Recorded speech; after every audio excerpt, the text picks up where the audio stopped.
And it may take a moment, but I would suggest that the Senate be in order. And I thank the members for their consideration.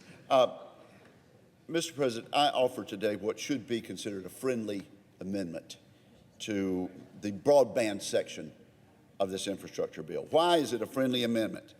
Because by using the Administrative Procedures Act, which my amendment would provide, it would save billions of dollars in broadband build-out funds. It would provide for consumer input, stakeholder input, local and state government input into NTIA, the agency that will be in charge of this broadband build-out. And also because it will not delay the broadband build-out in any way. Now, as written today, the broadband section waives the Administrative Procedures Act. Be in order. Thank you, Mr. President. The Wicker Amendment would simply strike that waiver and make the Administrative Procedure Act apply to the broadband section as it applies to so many big programs that are enacted. If we pass this amendment, here will be the timeline. Let's assume the President doesn't get around to signing this bill until October the 1st. I would expect the President would sign it earlier than that, but let's assume that he does that. There'll be 30 days of notice, 30 days of public comment after the notice is published, a review of those comments, which could take 30 to 40 days.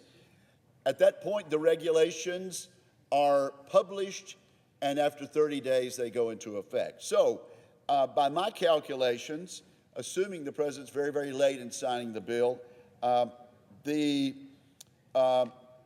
act and the regulations under the Administrative Procedures Act would be done by February 7th. Now, what we all know, what everyone in this chamber knows, is that we have to wait on the FCC maps, and they will not be ready until the earliest, by spring of next year, and that is that's very, very optimistic. So we have time to do it right, to get public input, to have people who've already experienced this come to the agency and say, you might want to do it this way, or you might want to avoid doing it that way because here's our experience. We did this one time before, and it was only $4.7 billion. This is $42 billion. That was the BTOP program, which was enacted in 2009. We skipped this. We gave it to an agency which is going to have it this time, the NTIA, a staff of only 157 people to monitor, back then, $4.7 billion. This time it's $42 billion. Here's what we learned about the BTOP program, which is an awful lot like this one. When Congress asked NTIA to administer this, the results were deeply troubling. Let me quote the Inspector General, let me quote the Stanford Institute of Economic Policy and the Phoenix Center. Their own Inspector General found that the agency faced significant challenges in managing the size and complexity of the program. It's a program a tenth the size of what we're talking about today. The Stanford Institute said NTIA's mechanism for selecting projects was incoherent. Had they adopted more reasonable framework, many more households could have been connected with the same money, or the same number of connections could have been realized for a fraction of the cost, because they didn't do what I'm advocating today, Mr. President. The Phoenix Center, an independent think tank, said they found no positive effect on home broadband adoption from the BTOP program. Mr. President, my fellow colleagues, years from now, when someone realizes we've wasted billions of dollars on this build-out, I would want, and I think my colleagues would want to say, well, I voted yes on the Wicker Amendment. to take the extra 130, 140 days to hear what went right and what went wrong in the past and to make sure we get it right. No senator has worked harder than I have on broadband build-out. I want this program to succeed. This is a way to make sure we spend the money correctly, to make sure we do it right. I ask unanimous consent at this point, Mr. President, to put into the record an article dated August 3rd, just yesterday, from the National Journal. It says how $65 billion for broadband infrastructure could fall short. I ask that it be entered into the record at this point. Without objection. Mr. President, I don't want this program to fall short. I want it to succeed. This amendment gives us a chance to get the money right, to take the extra time that we're going to have to take anyway to get the maps right. It's a good government amendment, a friendly amendment, and I urge bipartisan adoption of it.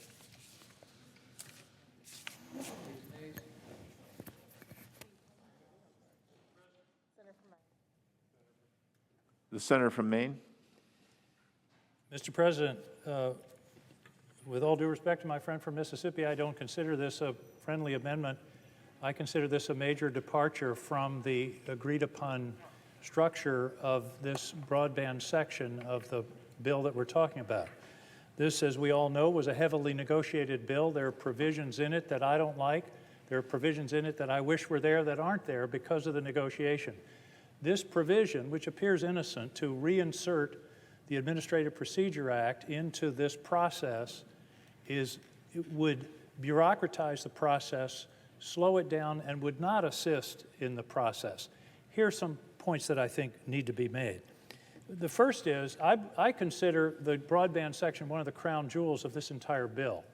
And the fact that it's structured in such a way that the grants will go to the states, and the states will decide how best to administer those programs because of their knowledge of their needs in their states. Yes, they're going to use maps, updated maps, I should say, from the FCC, but this is really a state-driven process. The Administrative Procedure Act is principally a regulatory process, and we're not talking about a regulatory process here. We're not talking about the issuance of a lot of long and detailed regulations. We're talking about a grant program to states. And so the burdensome administrative requirements of the APA are really not necessary in this case because it's not a regulatory process. There is already significant oversight built into the statute. There's 68 pages that have all kinds of requirements for public notice, filing online, public disclosure, comment, and involvement of communities, of other providers, of all of those interested parties in this process. So it's not like it's some kind of closed process. There's no doubt that this will slow down the process. There's no doubt that this would restrict the ability of the NTIA to tailor programs to fit individual states. As I said, that's one of the beauties of this whole provision is that it has the flexibility to meet the needs of states as they define them. It would hamper that state flexibility, and it would make it more difficult for the states to follow through on a timely basis to make this tremendously important. Where the senator and I agree, and I know how hard he's worked on this, as have I. This is, I think, one of the most important things that we can do in this bill to get Americans connected. I don't need to make that argument. Everyone in the chamber knows that. The other piece, unfortunately, that this amendment would do would be enable and, in fact, invite lawsuits. There would undoubtedly be challenges to the regulations, challenges to the, if indeed the APA said you've got to do this by regulation, you're building a whole new bureaucratic process, and the bill already provides for the kinds of protections that the senator is talking about. So I think this is an unnecessary amendment. I certainly, as one of those who worked on the negotiation of the bill, don't consider it a friendly amendment, and I believe that it is a major change in the agreement that would not have been agreed to in the negotiation, and I hope my colleagues across the aisle who have supported this agreement will oppose this amendment, because it is not something that was in the negotiation, and it would not have been accepted by those who were negotiating it on this side of the aisle. So with that, Mr. President, I strongly oppose this amendment. It is a I don't think I can say it. Makes this a bureaucratic process that is unnecessary, will only slow and impede the distribution of these desperately needed funds to connect the people of America. Thank you, Mr. President. I yield the floor. Questions on amendment number 2146? Questions on amendment number 2146? Is there a sufficient second? Is there sufficient second? There appears to be. Call the roll. Clerk will call the roll. Ms. Baldwin, Mr. Barrasso, Mr. Bennett, Mrs. Blackburn, Mr. Blumenthal, Mr. Blunt, Mr. Booker,